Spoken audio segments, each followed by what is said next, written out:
Fuel tankers are shaped like cylinders for several practical and safety-related reasons. 1. Pressure distribution. Cylindrical shapes evenly distribute pressure, which is essential when a tanker is moving or when the liquid sloshes around inside.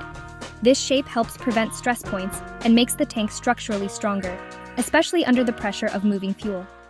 2. Minimizing liquid sloshing. The rounded shape reduces the sloshing effect of fuel as the truck moves, especially during stops or turns.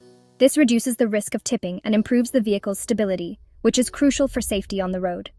Efficient material use. Cylinders use less material to hold the same amount of fuel as a square or rectangular tank would, which makes them more economical to manufacture and lighter to transport. This helps reduce fuel consumption for the truck itself. Ease of cleaning and maintenance.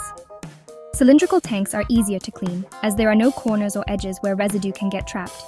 This is helpful for maintaining cleanliness and ensuring no contaminants are left inside. Aerodynamics. The rounded design offers better aerodynamics than a boxy shape, which helps reduce wind resistance as the truck moves. This improves fuel efficiency and makes the tanker easier to handle. This combination of structural integrity, stability, and efficiency makes the cylindrical shape ideal for fuel transport. Do like and subscribe to our videos for more educational and informative content.